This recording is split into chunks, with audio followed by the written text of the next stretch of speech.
There are three main problems we see in the North: pervasive insecurity, excruciating poverty, and hunger in the land. And the failure of the government, the states and the federal government to secure our people, for them to live their livelihoods, for them to go to the farm and farm. They're not asking for much. They're not asking for Lagos-Calabar Highway, where you spend 15.6 trillion. 56% of the national budget was spent on that, while our people have been taking hostages every time. So guys, this northern elder has hit hard on Tinubu. He said Tinubu shouldn't celebrate his 1 year in office because there is nothing to celebrate, that his government has failed woefully. Nigerians, you need to take a look at this. I'm really surprised they are celebrating. What are they going to celebrate? For them to celebrate where they have put Nigerians to in the last 1 year is honestly been insensitive. You are restricting the discussion to security, which is what concerns the North, where I live, and Katsina, where I live. In spite of, contrary to all the propaganda and half-lies you hear managers of our security peddling around, that our national security has improved, particularly in the Northwest and North Central, the story is different on the ground. I'm going to allow you to watch this video in full, but before then, so guys, recently Tinubu proposed to give to the North 90 billion naira for Hajj. While we all know that the North faces a whole lot of challenges, call it terrorism, call it out of school children, call it early marriage, that make children not to have a future. Call it whatever. I mean, hunger. Kwashiorkor is currently ravaging so many areas in the North. And it baffles me, to hear that even the northern elders are comfortable with the 90 billion being apportioned for them to go to Hajj. You can see how people are prioritizing the wrong thing, just ignoring the future of their children. You watch young children, underage children being married off by imams and older men. Nigerians, there are a lot, and I tell you, the North will continue to pose huge challenge to this country. Your article, you penned a very strong article recently, a few days ago, in which you highlighted a number of issues, top of which is the issue of insecurity in the land. And you didn't spare any detail as to say that this current administration, particularly the president, has not done very well in the area of insecurity. Well, tell us in detail why that is your verdict, given that this administration will be celebrating its first anniversary in a few days' time. And why do you think that where we are now in terms of insecurity is worse than where Asiwaju Bola Ahmed Tinubu met it almost 12 months ago? And I'm really surprised they are celebrating. What are they going to celebrate? For them to celebrate where they have put Nigerians to in the last 1 year is honestly been insensitive. You are restricting the discussion to security, which is what concerns the North, where I live, and Katsina, where I live. In spite of, contrary to all the propaganda and half-lies you hear managers of our security peddling around, that our national security has improved, particularly in the Northwest and North Central, the story is different on the ground. A large swath of our land, rural areas are controlled by terrorists. Villages are still ransacked and pillaged. Our women have been raped. And our farmers cannot go to the farm because they're chased off the farm. And when they go to farm, they are levied. Our schools, since it's been 10 years since the tragic incidents of Boko Haram abducting 276 girls from Chibok, it's been 10 years. In the 8 months of President Bola Ahmed Tinubu, we witnessed 8 mass school abductions. Of Federal University Gusau, Federal University Dusuma, in Ekiti there was one, and in Gada there was one, and most recently in Kuriga. So fellow Nigerians, in 10 years we're still seeing these mass abductions, and this is what has imperiled education in the North. Our highways, I've heard the National Security Advisor saying the highways are secure. National Security Advisor, do not insult us that are living here and seeing the nightmare that this insecurity is bringing us. The highways in Nigeria, particularly in the Northwest, they are as unsafe as they have ever been.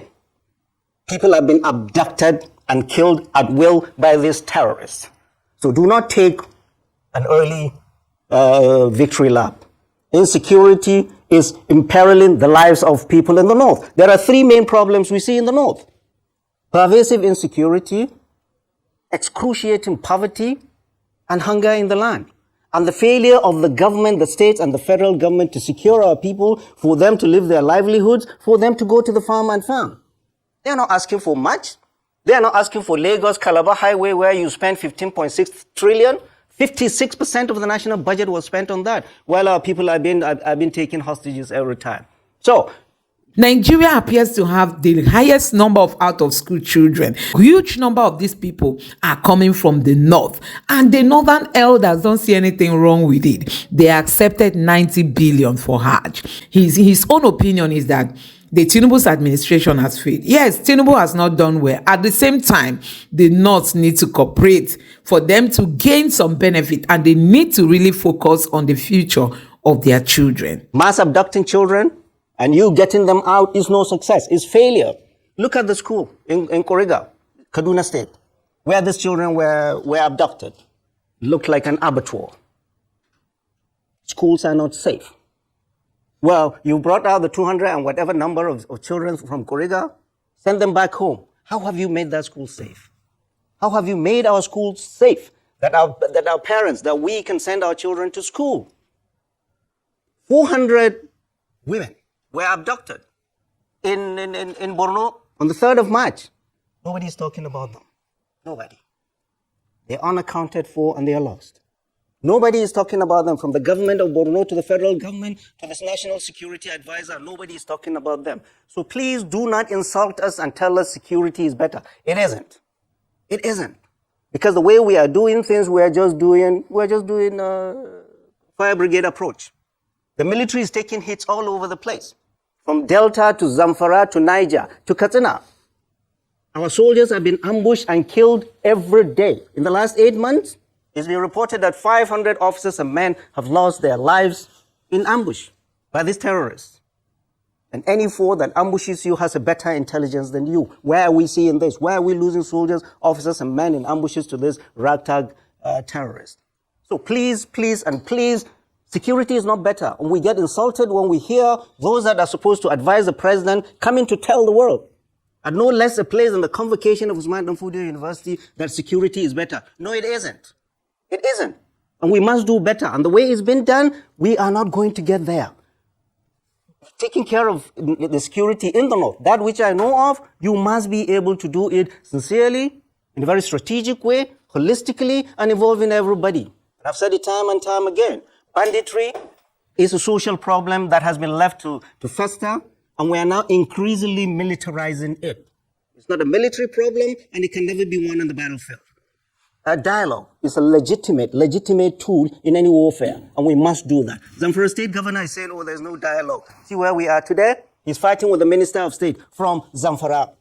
And I want all the state governors in the north that have created their armed state militias to tell Nigerians, is security better today than when they came? All these their state militias, what they have done is they've stirred the hornet's nest and increased the bloodshed. We need elders to come in, calm things down. We need bloodshed to reduce. We need this conflict demilitarized. We need our military back to the barracks and save our young men and women from being killed all over the place. The only way to do it is to negotiate, is to go and do dialogue. It's not the job of the military. The military did not bring this mess. It is politicians that brought this mess. The military is brought in to clean after their mess. And they cannot do that because it is not a military problem. No amount of Tucano jets or whatever jets will solve this problem. We are putting the military in a very difficult situation. Politicians are messing this thing up. And hey, but where were the state governors? 10 northern state governors went to America to look for solutions to security problems in their land. I've said it again and again. Banditry, all our social security problems are local. Solutions must be found locally, not in Abuja, New York City, London, or Washington, D.C., or anywhere else. Go back home and take care of your problems. I see them in the United States telling the Americans, we have issues with no water, we are agrarian. They're the ones to tell you this. For 3 days, you sit down there and just vomiting intelligence to them. instead of sitting down home here and sort yourselves out. Oh, governors are buying armored personnel carriers, APCs. To do what? Is that your job? Is that your responsibility? You're supposed to build hospitals and schools and provide employment. You're wasting money on this instead of sitting down and coming, bringing dialogue and bring peace to your people. There's not going to be peace in this country. There's not going to be any development without reconciliation of our communities. This is not the job of the military. All of us must come in, reconcile, fighting communities before any development happens. I say this because recently I heard the federal government gave 50 billion Pulaku initiative to go and build clinics here and there. I laugh. They're just throwing good money after a very bad idea. The first and foremost thing you should do is find ways to reconcile communities. And only elders, only clerics, only traditional rulers, only people in the community, concerned citizens, can come in and bring peace to their land. Military will not bring peace to Mangu. Military will not bring peace to Zamfara. Military will not bring peace to Kaduna or Niger. Local people must bring peace to themselves. The military is overstretched. It's all over, deployed all across this country. Recently, the military pulled out of two bandit-infested zones in Maru and in Shiroro. They've taken a lot of hits. They pulled out, unannounced, and left the people that way. It's an indication that should worry us. The military is getting fed up of this. Fed up of this. Our boys are getting battle fatigue. We can solve these problems by everybody getting involved and solving this problem. These are internal conflicts we must solve. You go to Washington, D.C. to tell them about problems in Zamfara, or about problems in the Plateau, or about problems in Benue, when you guys have never sat down. No of these governors have sat down for 3 days, either in Kaduna or NIPS, to discuss our problems. No, they went to Washington, D.C. So the whole thing is messed up. The governors have the levers of the drivers of insecurity. And they know that, not the military. Not the military. Take care of these problems, these things will be solved cheaply. Not by bombs. You cannot use bomb to... Look at, you find a place where vigilantes are killing Fulanis. Fulanis are killing vigilantes. All of them are armed. So what happens when the Air Force comes? Who do they bomb? Who do they bomb? And I hear the Air Force saying, yeah, we have decimated 1,000 terrorists. How can you tell that from the sky? Thank you, Professor. So when we're doing it, it's wrong. Thank you, Professor. I'd like to ask you about something you mentioned earlier, because you spoke about the current governor of Zamfara State and Dauda Lawal having issues with his predecessor, who's the current Minister for Defense, Matawale. Now, that seems to be a political issue. However, if there is a state governor and we have a Minister of Defense from the state, who do you believe is more responsible for security in Zamfara State at this moment? Is it the minister in charge of defense, or is it the governor? And if it is the governor, should he then be allowed to have state police to secure his people? Because right now people are feeling vulnerable. And you spoke about dialogue and how the governor of Zamfara wants to dialogue. However, with people feeling vulnerable, there has been a proliferation of self-defense militias and people self-arming themselves in these communities. So going back to Dauda Lawal and Matawale, the Honorable and the Executive Governor of Zamfara State, who do you believe is more responsible for the safety and security of his people? And should that mean that governors should be allowed to have state police? No. Okay, back to the political shenanigans between the governor of Zamfara State and his predecessor, the Minister of State Defense. And I spoke in Hausa. This is shameful and irresponsible of both of them. It's not about any one of them, it's about the people. They must work together, and I've said it again and again. If they cannot, President Bola Ahmed Tinubu, GCFR, the commander-in-chief, should knock their heads and get things sorted out. It's not about their politics. People are being killed. Zamfara is near and dear to me because that's where I spent my formative years, my secondary school years. This is not the Zamfara. They need to show some maturity, and I don't see that. What you see them doing around is going on media and fighting each other. How, for goodness sake, can the governor control security without the center helping him? They must work together. They must. We have seen the benefit of dialogue in Zamfara. And currently people are saying, go to Shinkafi. Shinkafi is quiet because the villagers have dialogue with the bad guys. But go to Zurmi, go to Maru, go to all these other places, they're all killing fields. What's the governor doing? Half the time he's not in Zamfara. And what do you call them? These vigilantes, you give them pop action guns, and they are taking the laws into their hand. They are the executioners, they are the prosecutors, they are the police. They kill all over the place. You don't do that. We need some mature heads in governance. And I don't see that. Between the governor of Zamfara State and the Minister of State Defense, they need to look and tell themselves, this is not about them. This is about their people. And they are the ones, it is their feud, their infantile, their childish feud that is causing all these problems in Zamfara. They must work together. Well, President Bola Ahmed Tinubu will look at Zamfara people and say, what's your problem? I gave your son the Minister of Defense. Why are you not able to bring peace? Well, the governor in the state is saying, I'm going to fight him for what? You must work together and bring peace. It's not about you. It's about our people. And all the governors in northern Nigeria, where were they when state police was discussed in Abuja? They were in Washington, D.C. It was primarily meant for them, that discussion. Where were they? They were missing in action. They were in Washington, D.C., complaining to strangers, telling them to come and help them. I don't see any responsible governance. And this is why we are where we are. Bad governance and corruption. All these problems can be solved, and nobody can solve it for us. Zamfara is the nidus. Zamfara is the root of banditry in the Federal Republic of Nigeria. If we don't take care of Zamfara, we'll only be going after the branches of the cancer that has already spread. Not in Abuja. Big plans from Abuja have not worked over the last 8 years during Buhari's time. And why do we think it will work? Why do we think it will work? What are we doing differently now than what we were doing during Buhari? I was reviewing my clips over the last 4 years. In Katsina, I started with, 4 local governments are under siege, 8 local governments, 10 local governments. Now, 8 years after President Muhammadu Buhari, 22 out of 34 local governments in Katsina, 65% of Katsina are under siege. Tell me how it's getting better. And I want us to review a year in the security in the north. In those states where the governors have created this armed militia, is security better? Are people back to farm? Bloodshed less? Are women raped less? Come on, people, governors, God Almighty has given you this responsibility. You swore your holy book. You will do the right thing. All right. You protect the people. And all these state militia you see, where is the center? I don't see the federal government. I don't see the NSA. I don't see the military getting involved in them and reading them the riot act. You cannot do that. All right, Prof. Come on. We are not getting it right. All we have done is made it worse.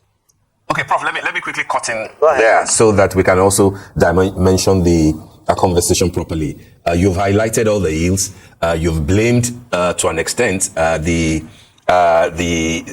NSA, no Ribadu.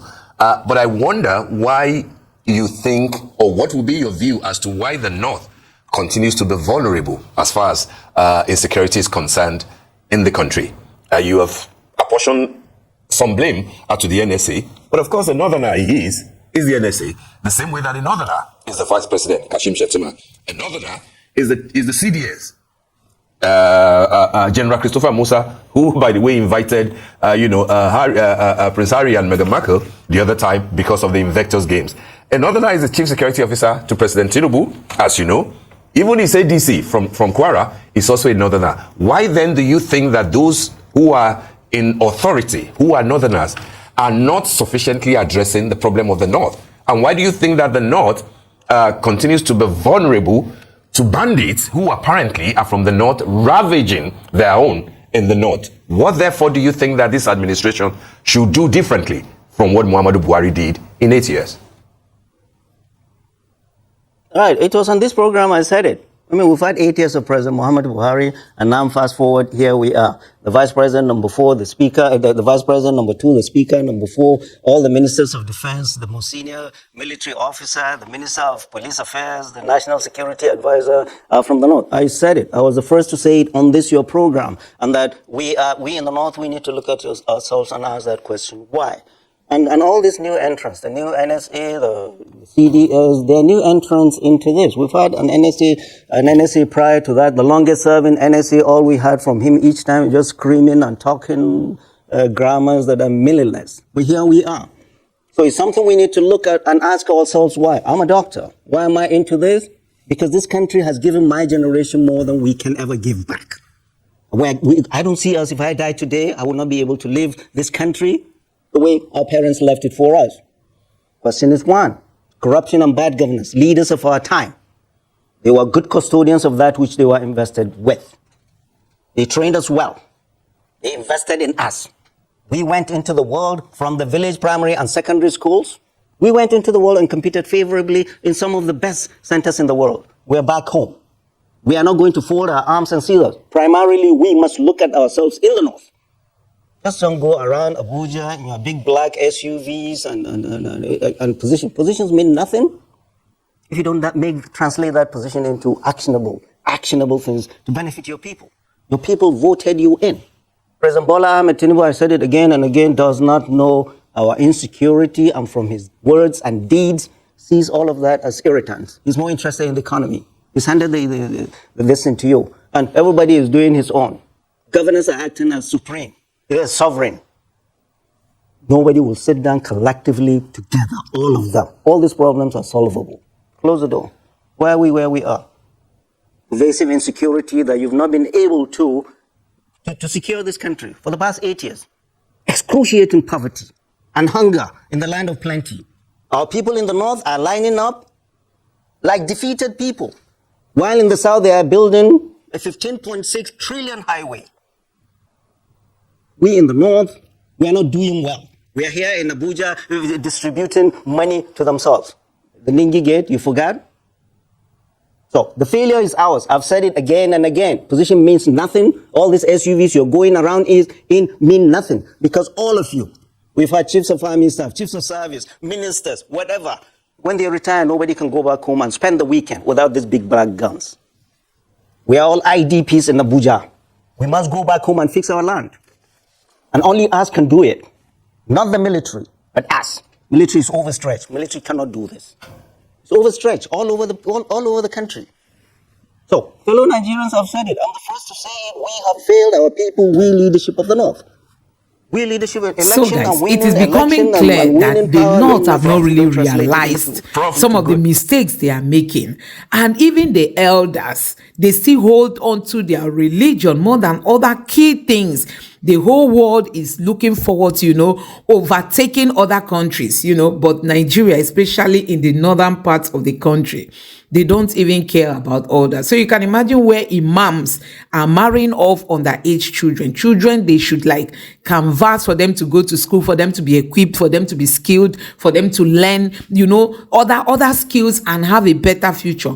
They are rather saying that they want to marry off these children. And look at the terrorism in the north. Nobody is talking about all those, and the north is suffering. There is hunger in the land. People cannot go to their farms. People cannot have their freedom. You can't even, whether you are a Muslim or you are a Christian, your life is not secured in the north.